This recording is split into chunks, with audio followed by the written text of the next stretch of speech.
Welcome again, everybody. Thank you for showing up here today. My name is Alex, and I'm the head of support for Aplos, and we are the company that's hosting this webinar, as you know.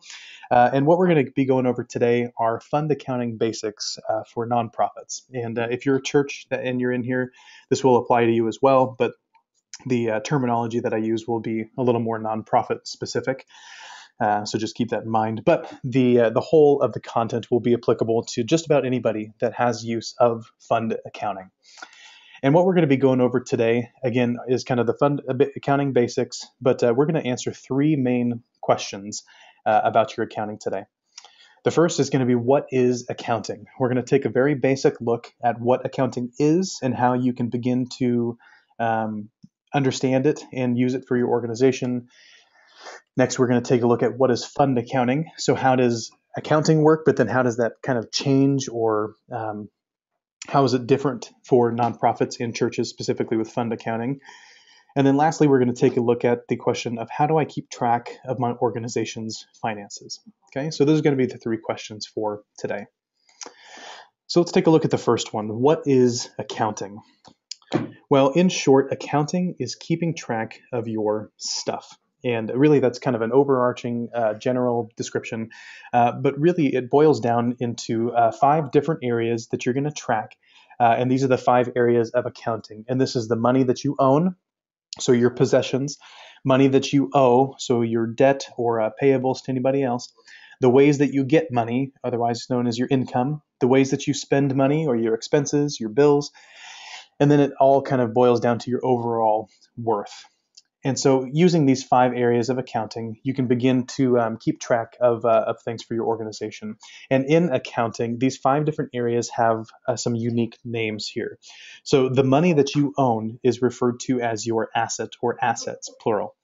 The money that you owe, so again, your debt, is called your liability. Okay. The ways you get money is called your income. The ways that you spend money is called your expense, and then your overall worth is known as your equity. So let's take a look at an example real quick. So let's say we're going to use an example of personal finance here. So let's say that at the beginning of the day, you have $10,000 in your bank account, which, first of all, congratulations, that's great. But you have $10,000 in your possession right now, and that is money that you own. Okay, it's yours. You possess that money. So therefore, it's an asset. You can see right underneath the little house there. There's my beginning balance of $10,000, and that's my asset. So then I go to work and I get a paycheck, and let's say I earn $1,000 worth of income, and so that is money that I am receiving. So therefore, that's the other another area of accounting right there, is the ways that I get money, right? So there's income for $1,000. So with that $1,000 of income, my new balance of my personal asset, the money that I own, is $11,000. Okay. So next, moving down, you have expenses. So let's say I pay my car payment, and I buy some pizza and keep the lights on, all of my bills for the month, and those come out to about $800 worth of money that I am spending, otherwise known in accounting as your expenses. Okay. So I had the $11,000 after my income. I spent $800. So at the end of this example, at the end of the day, I now have $10,200 as my new balance of my asset. So again, going back, I had 10, I made 1,000, which brought me to 11. I spent 800, so now I have $10,200 in assets. And so this is an everyday thing that you're going to go through. So you have money, you spend money, you make money.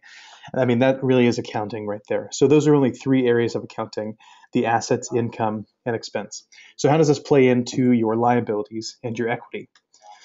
Well, let's take the other half of the example and say that $10,200 that I have, again, is money that I own. It's mine, right? But is that really what I'm worth? Is that how much money that is kind of, overall, how much worth I have as an individual?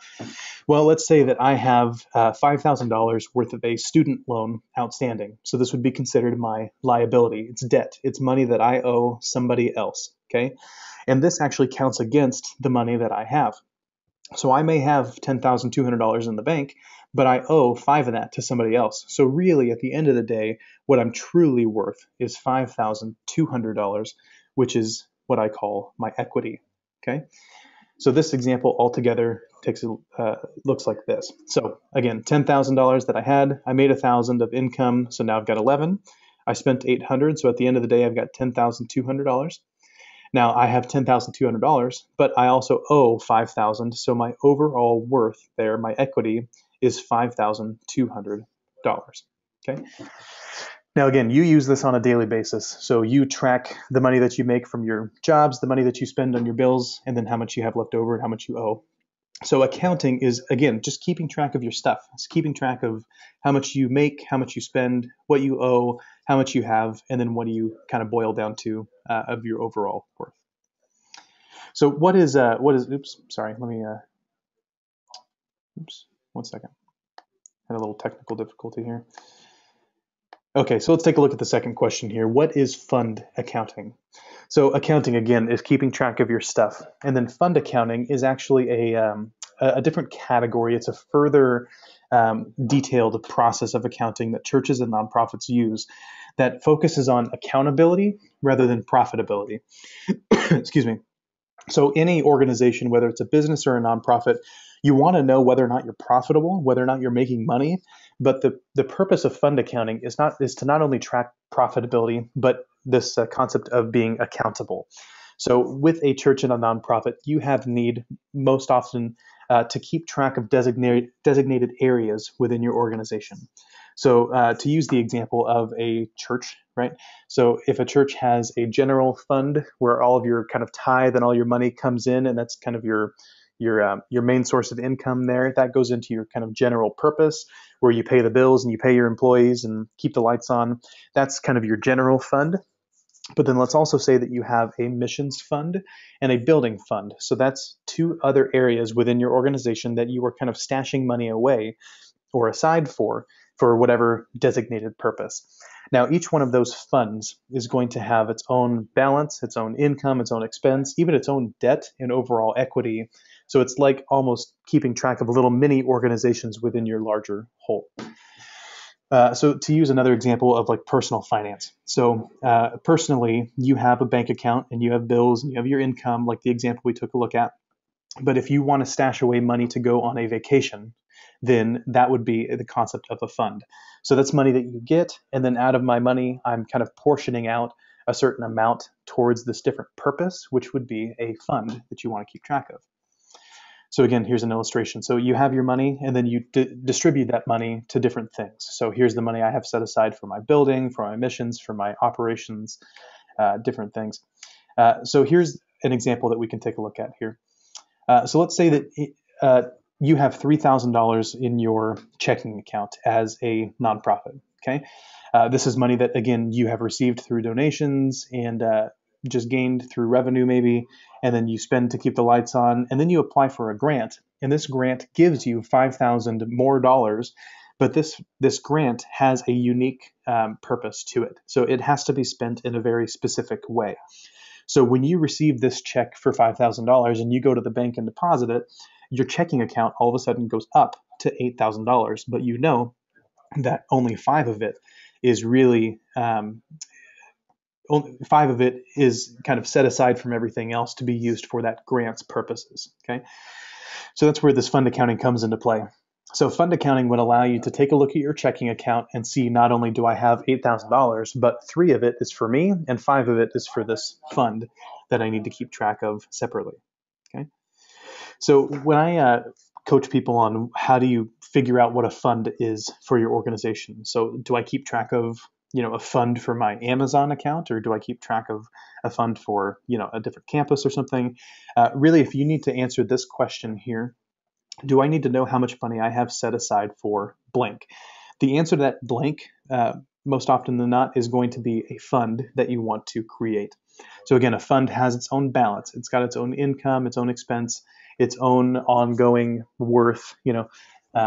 So if you can answer that question, write those down, and the answer again to that blank is probably going to be the name of a fund that you want to create in your fund accounting system. So the third question here, how do I keep track of my organization's finances? So as a kind of a quick recap, we talked about accounting, and accounting is keeping track of your stuff, right? The money that you own, owe, receive, spend, and your overall worth. Fund accounting snaps another piece onto that. So it's still accounting, but it's accounting for each kind of division or fund within your organization. So to track this, to keep track of those ongoing balances and the money you're receiving and spending and all that kind of stuff, you want to have what's called an accounting system in place. And an accounting system, most commonly these days, is a software, but it's really a software or a process put in place to keep track of those 5 areas of accounting, which again are your assets or the money that you own, your liabilities, the money that you owe, income is the way that you get money, expenses is the way that you spend the money, and then your equity being your overall worth. So a software or a system that tracks all of this. And an accounting system has 3 primary aspects to it, or 3 basic functions. The first is to set up accounts. And we're going to take a look at each one of these here in just a second. But at a high level, the accounts that you set up are like line item categories to represent those 5 different areas. Okay, we're going to take a look at that here in a second. So you set up your accounts, and once you have your accounts set up or created, you can use them when recording transactions. And a transaction is a movement of money somehow through your accounting system. So either getting money, spending money, transferring money, paying bills, receiving invoices, all that kind of stuff are all examples of transactions that you would enter. And then lastly, once you have your accounts created and your transactions entered, you can pull a report or series of reports to basically answer questions like how much money do I have, how much money have I made, how much money do I have set aside for my funds. Reporting is kind of what everything boils down to in an accounting system. So let's take a look at accounts here first. So accounts, again, is the first aspect in any accounting system, and that's to create a line item or a category for each of the 5 different areas of your accounting system. So those 5 areas: assets, liabilities, equity, income, and expense. And each category or each type of account has its own kind of thousands range that the account numbers are typically created in. So for assets, they're typically created in the 1,000 account range. Liabilities are 2,000s, equity is 3,000s, income 4,000, and expenses are 5,000s and above. Now, the reason for this is really to just keep everything kind of consistent and above board. So when you go to any organization really and take a look at their financial statements, they will most likely have a very similarly kind of looking chart of accounts with these thousands ranges. So it's a lot easier to stay consistent with other organizations this way. So let's take a look at assets first. So assets, again, are numbered in the 1,000 range, and any account that you set up is going to have a number and a name. So here's my assets. So again, assets are money that you own or possessions that you have as an individual or an organization, whatever you're accounting for. So you would give the account a number like 1,000, and then you would have a little dash or a colon or something, and then have a name that is descriptive of what the account is representing. So for instance, the money in my checking account. Okay, that's asset, that's money that I have. So I'm going to create an account to track that, and I'm going to call it 1,000-checking. Okay, same thing with my savings accounts, 1,001-savings. So going forward, these accounts would be used to represent those balances in my bank accounts. Other types of assets that you can have is invoices receivable or accounts receivable, which is money that is owed to you, but you just haven't received yet. You can also have possessions like inventory or fixed assets, as well as land or buildings. So for any possession that you as an organization own and need to report, you would create an asset account for that, like so. Okay. The next is liabilities. And liabilities, again, is any money that you owe or debt. And those are going to be numbered in the 2,000s range. So you can see here I have accounts created with 2,000, 2,100, 2,200, and then dash, and then a name that is descriptive of what the account is representing. So like the earlier example used, I had a school loan, balance, debt. I would create a liability account to represent that money that I owe somebody else. So I'd give it a number in the 2,000s range and then call it student loan debt or whatever. So here I have a couple examples: accounts payable, which is short-term money that you owe somebody else; your credit card balance, your property mortgage, your outstanding the money that you owe on a building; Your vehicle loan, payroll taxes, again, all money that you owe someone else or some other entity but just haven't paid yet would be considered a liability. Okay. Your equity is in the 3,000s range. Now, this differs quite a bit for churches and nonprofits. So with a business, equity can be a number of things. It can be retained earnings, it can be stockholders' equity, it could be stock value, it could be a lot of things. But with nonprofits, it can get pretty detailed as well. But as a kind of a high-level overview, your funds are going to be created as equity accounts in your accounting system. So like I used earlier, the general missions and building fund, let's say I also have a special projects fund. So again, these are areas within my organization that need to be tracked separately. They have their own kind of residual value. They have their own balances, their own income and expenses. So they're like completely separate entities within my organization. So I would create an equity account to represent their balance, and that would be 3,000 something, so 3,000, 3,100, 3,200, and then general fund, emissions fund, building fund, special projects fund. And these accounts, through the use of transactions and keeping everything kind of in line, would track my overall balance for my fund that I have created. Okay. Next, we have income, and income and expenses, which is next, are kind of they're the easier accounts to kind of think of and track and explain, because these are the ones you're going to be using on a more daily basis. So income is numbered in the 4,000s range, and income is, again, any way that you receive money. So not any person that gives you money or anything that gives you money or any place that gives you money. This is any way, any avenue of money flowing into your organization.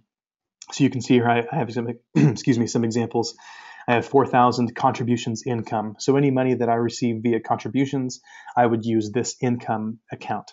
Same with designated donations, anything that's kind of being tucked away for whatever purpose, I could use that.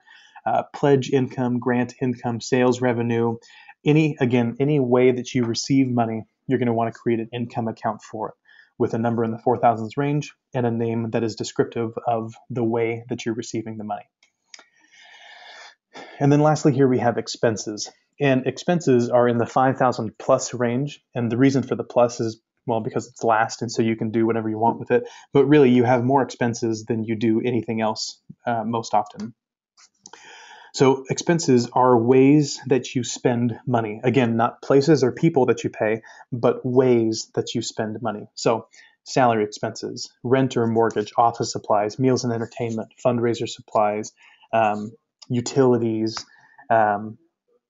equipment, anything that you purchase, any way that you want to spend money would be an expense account, again, with a kind of 5,000 plus range number, and then a name that is descriptive of the way that you're spending money. So at the end of the day, you have all 5 different types of accounts represented with their respective accounts. So assets, liabilities, equity, income, and expense. And the total list here, all of these accounts, make what's called your chart of accounts. You may have heard this before. And a chart of accounts is really it's a fancy way to say your listing of accounts for your organization. So when someone says, hey, on your chart of accounts, do you have a category for, this fund? You can take a look at it, tell them yes or no. So that would be your chart of accounts. Okay. So in an accounting system, we had those 3 areas: accounts, transactions, reports. So this is accounts. Now what you do is take those accounts and you enter transactions. And a transaction, again, is any kind of movement of money within or through your organization. So this can be things like items purchased, so expenses that you have made and now you've gained items. Revenue, so you sold something and you made a buck off of it, that's revenue. Donations, another way of income. Debt paid, which would be kind of an expense, but also kind of a liability movement as well. Bank transfers, so not income and not expense, but just moving money from my checking to my savings account. That is still regarded as a transaction. Invoices sent, so if you're writing up an invoice to send to a customer to say, you now owe me this amount of money, that is income and assets and a couple other things at play. And then fund transfers, moving money, kind of changing hands. So if I was going to, not a bank transfer, but, if I have within my bank, if I have $5,000 tucked away for my admissions fund, but I want to transfer some of that back to my general fund. That is a fund transfer, so you can kind of change hands, move money around.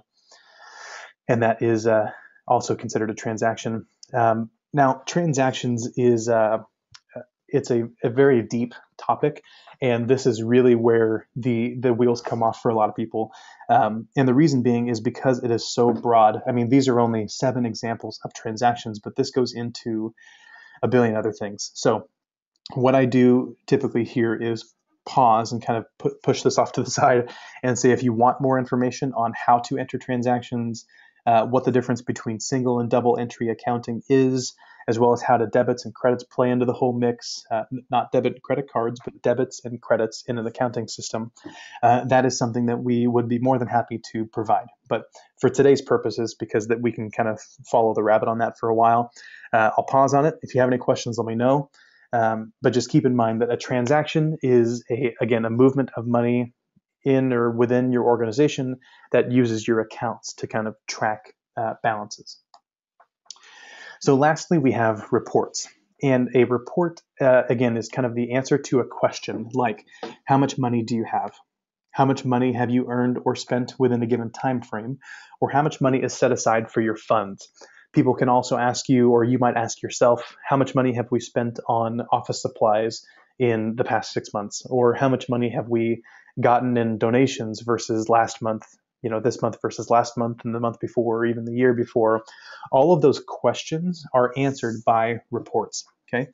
And with nonprofits, there's kind of 3 primary reports that the IRS has deemed. And the first one here, Statement of Financial Position, is the first one we're going to take a look at, and that's more commonly regarded as what's called a balance sheet. You also have the Statement of Activities, which is more commonly known as the income statement. And then you have a more kind of specific report that is unique to fund accounting called the Statement of Functional Expenses. But let's take a look at the balance sheet first. So the balance sheet shows what's called the accounting equation, which is essentially your assets equaling your liabilities plus your equity. An easier way to describe this is your assets minus the money that you owe equals your overall worth. So remember the previous example earlier on where I had $10,200, but then, so that was my asset, that's money that I had, but then I owed money for $5,000, so that means my overall equity was $5,200. So here's another example. So all my assets here on the left-hand side, I've got cash in my checking account, accounts receivable, and grants, all of that equaling $19,000, okay, total assets. And then to the right is the other half, so liabilities. I owe $10,200, and then I have a loan for $5,000 as well, so that means my overall equity is $3,800, which is totaling $19,000 as well. So whether it's assets equaling liabilities plus equity or assets minus liabilities equal equity, both of those accounting situations work. It's more commonly known as the assets equal liabilities plus equity, but again, the math is the same, so it doesn't matter. So that is your balance sheet. Now, the balance sheet and the next one, the income statement, are the 2 primary reports that you're going to want to generate for your board and for anybody that kind of wants to know the financial position of your organization. And secondly here, the income statement. The income statement shows the profitability of your organization within a given time frame. And this is a different kind of equation, but it's your income minus your expense equals what's called your net income. So the money that you've gained minus the money that you've spent is your overall profit or loss for the period of time that you're reporting. Okay. So here's an example. On the left-hand side is just a really big picture, and then on the right is the actual sample here. So I've got my income. I've got cash donations for $10,000. I've got grant income for $7,000. So I have a total income for whatever time range that is of $17,000. Below that, I'm going to list my expenses. So in my expenses, I've paid rent for $4,000, payroll for $8,500, utilities for $800, office supplies for $4,000. So my total expense for this time period is $13,700. So income minus expense, 17 minus $13,700 equals a net income or profit of $3,300 for the time period. Okay, so that's your income statement. So balance sheet shows your kind of snapshot of here's how much money I have, owe, and my overall worth. The income statement shows kind of how you got there, but within a certain time frame. So how much money have I received and spent in the past, month or year, whatever you want to report. The last report here, I don't have a real good example, but the statement of functional expenses shows your organization's expenses broken down per fund and category. So, for instance, you would have let's say office supplies, or I guess we'll just run with administrative expenses. So let's say I have an administrative expenses account, okay? That's one of my accounts that I track. I'm spending money using this account. This report would show not only how much money have I spent with this account overall, but how much of that was for Fund A, Fund B, Fund C. So again, not just what's your total expense, but what's your total expense in detail broken down per fund that you have created. So that is the statement of functional expenses. So recap, what did we learn today? Well, we were going to answer 3 questions. The first one was, what is accounting?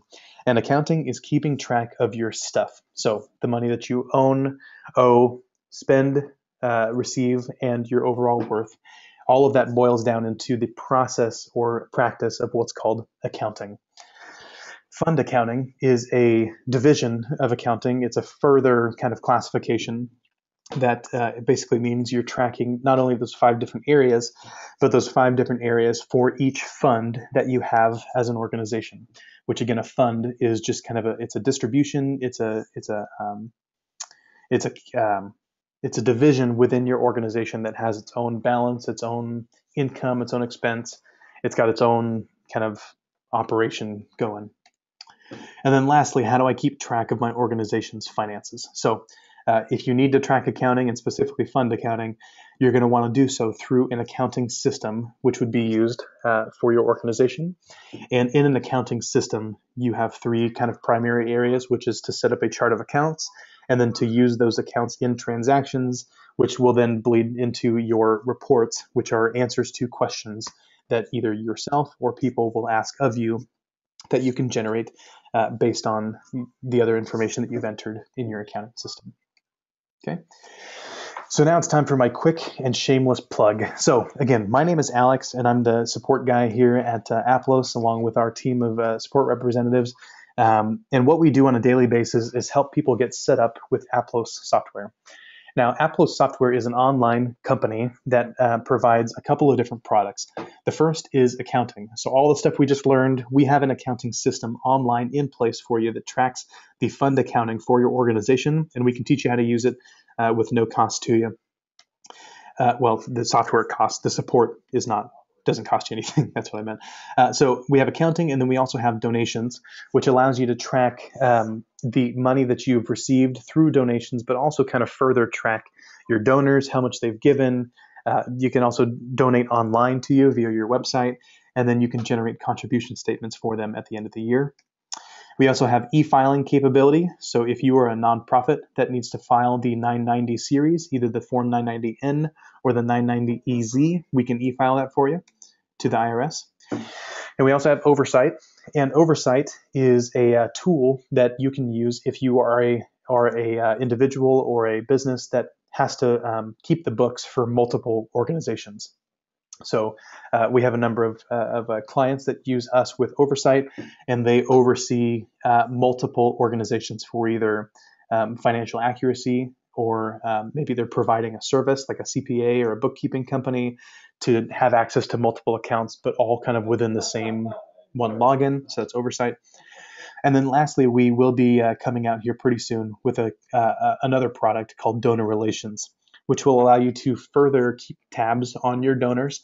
So you can link family to one another. So if Alex and Beth have both donated to me, to the organization during the year, instead of them receiving a separate giving statement, you can combine them, report them together. You can also link different family members. But the biggest functionality that's coming with this is being able to email from the system. So if you're familiar with a Constant Contact or a MailChimp type program to be able to send promotional or campaign emails, that is what we're working on right now. So the benefit of all of this, now all of these products can be found elsewhere, but to have all of them within one simple to use system that all is integrated with itself. So again, the donations that you enter will go into accounting, and then the donors that you just recorded can get an email from donor relations, and then you can e-file. All of that stuff is all wrapped up into one system for you, which is known as Aplos. So all the products can be used independently, but together is where they really start to shine. So if you're curious, if you'd like to start a 15-day free trial, we have that available for you. There's no commitment needed, no credit card needs to be entered or anything like that. All you do is click that blue button on our website. That will start you with a 15-day free trial that you can start any one of our products and give that a shot. And again, all of our support is free, and we'd be more than happy to answer any questions or help you get set up in our software.